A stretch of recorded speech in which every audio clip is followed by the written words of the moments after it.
Hi everybody and welcome to the channel. This is Ned from One Bike Asia, and today I would like to share with you a few frequently asked questions, especially about the topic between metal pads versus resin pads. These here are the L05, which is the resin pad. So resin pads are usually made up of mainly fibers, then which are bonded by some type of resin material. So resin pads are also, in another term, they also can be called organic pads. So if you hear both these names, they actually do mean the same thing. So the L05 here, they are, the back plate is mainly made up of like an alloy mixed with some stainless steel material, so with a cooling fin. So fiber compound with alloy and stainless back plate. So these are the resin pads. Resin pads generally, their characteristics, they are quieter because they are made of fiber. In some ways, they are a bit more modulated, as some will say, but overall, they are quieter with decent amount of modulation. Now these are the metal pads, which another term is also called the sintered pads. So they both do mean the same thing too. So this is a K04 Ti by Shimano. Their main compound in the braking surface, this is a metal compound. So unlike these are resin compound, these are metal compound. The difference between the L05 and the K04 is also in the back plate. The resin ones are made with alloy stainless, but the K04 Ti is made up of a titanium back plate. So the titanium back plate helps to dissipate heat a little bit better, but even though these are alloy and stainless, they do have the cooling fins to help to dissipate heat. So according to Shimano, even though this is alloy and stainless, but this is titanium, but they do claim that the cooling fins will help to dissipate heat quicker than the metal back plate. So now that we have gone through the differences between the pads, I would like to give you my own personal opinion on these two pads.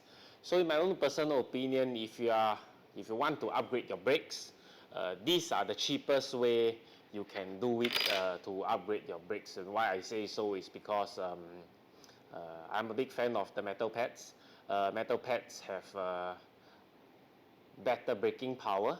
The feel on the brakes when you press the lever, they have a more positive feel, like click. It's not as soft or spongy feel, it's a more positive feel. Like I say, the braking power is better, and also another thing is that the wear rate on the pads are also better. They last a bit longer than the resin. So if let's say you're using like a 105 brake set or Ultegra brake set, and you're thinking about how should I increase the braking performance a bit better, these are the cheapest way, in my opinion, that you can do to increase the braking performance. The metal pads, they perform much better in wet weather, but there's also a downside in the metal pads, which is something that maybe most of the people would not like, which is in the noise. If you notice that, in certain scenarios, especially when it's wet, if you're on metal pads and you were really to press your brake down, you have that loud squealing sound. But in my opinion, that's just the sound. The braking performance is not affected, and it's actually even better in the wet on the metal pads. So if you're thinking about, is there a way that I can upgrade my brake set from my current setup without spending too much money? Maybe you should give this a try. These are, I guess they are the cheapest way you can upgrade your brakes.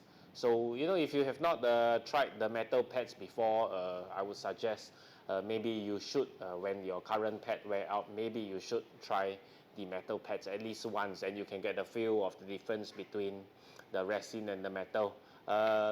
Even though this is my opinion, I would say that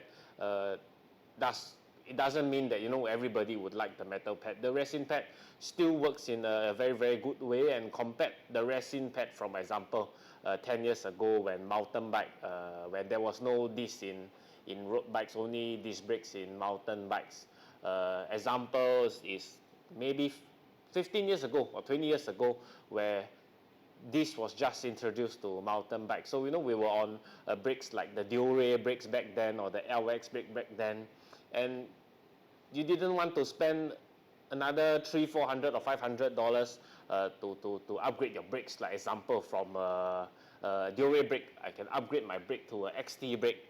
The best way that we would upgrade our brakes back then would be just by changing the pad. And let me tell you that just changing the pad will make the whole cheap brake system feel much more superior than what it was before.